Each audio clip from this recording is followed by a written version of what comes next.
तो यूपीएससी ने Indian economic service और इंडियन स्टैटिक सर्विस एग्जाम के लिए रिक्रूटमेंट नोटिफिकेशन निकाल दिया है, जिसके लिए सारी इंफॉर्मेशन ऑफिशियली आ चुकी है।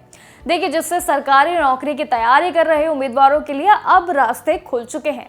आपको बता दें, इस बार अपडेट भी आप सभी के लिए बहुत तरीके से आए हैं। इस साल की भर्ती के लिए ऑनलाइन एप्लीकेशन प्रोसेस भी 11 फरवरी 2026 से शुरू बेशक हो चुकी है, लेकिन लगातार अपडेट्स आ रही हैं, जहां पर जो क्वालिफाइड कैंडिडेट्स होंगे वो यूपीएससी की ऑफिशियल वेबसाइट पर जाकर अपना पहले तो रजिस्ट्रेशन आप पूरी तरीके से कार्य कर लीजिए, लेकिन जानकारियों को जानकर।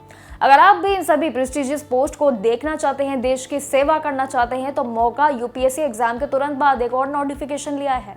इसके लिए भी अप्लाई करने की आखिरी तारीख 3 मार्च 2026 रहेगी।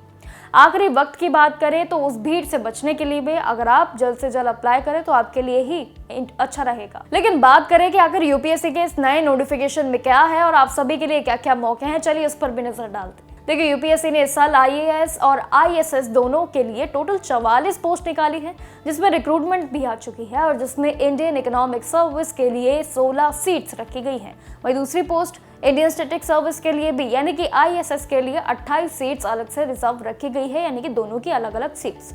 एलिजिबिलिटी यानी कि योग्यता की बात करें तो देखिए, सभी उम्मीदवारों की इसमें उम्र 21 से लेकर 30 साल के बीच होनी चाहिए। हालांकि रिजर्व जो कैटेगरीज रहेंगी उनके सरकारी नियमानुसार जो है मुताबिक एज रिलैक्सेशन दी जाएंगी, यानी कि छूट भी दी जाएगी। लेकिन आईएएस पोस्ट के लिए बात करें, इकोनॉमिक्स, अप्लाइड इकोनॉमिक्स और बिजनेस इकोनॉमिक्स में पोस्ट ग्रेजुएशन आपका जरूरी रहेगा, यानी कि एमए होना बिल्कुल जरूरी है, ये अनिवार्य ऑप्शन है। वही आईएसएस जो आपकी दूसरी पोस्ट है उसके लिए भी एलिजिबिलिटी बता दें, स्टैटिक्स या फिर मैथमेटिक्स में भी स्टैटिक्स में ग्रेजुएशन और पोस्ट ग्रेजुएशन की डिग्री होनी चाहिए और सारी आपको जो है इसमें डॉक्यूमेंट्स पहले से अपलोड, इसलिए तैयारी पहले ही कर लेना।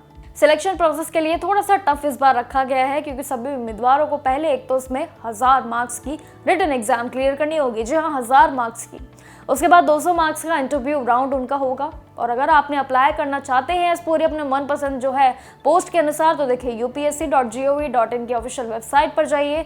दोनों पद जो आपने चुने हैं इनके लिए रजिस्ट्रेशन लिंक पर जाकर बस अपनी डिटेल्स को भर दीजिएगा, कैटेगरी वाइज अपनी फीस को सबमिट कर देना और उसके बाद सबमिशन के बाद अपना फॉर्म का प्रिंट आउट भी ले सकते हैं फॉर द फ्यूचर रेफरेंस। तो देखिए, अब जानकारियां आ चुकी है, नोटिफिकेशन आ चुका है, लेकिन एग्जाम की तैयारी भी अपनी साथ साथ बरकरार रखेगा, क्योंकि जिन लोगों ने इस पद के लिए अगर आवेदन नहीं किया है तो शायद उनके लिए आगे मौका दोबारा नहीं मिलेगा। बाकी जानकारियों के लिए बने रहिए और जो आने वाले यूपीएससी के बाकी एग्जाम्स हैं उनकी तैयारी करते रहिए, अगर आप भी उन सभी में से आवेदन कर चुके हैं और अगर उसके एग्जाम की तैयारी कर रहे हैं। नमस्कार।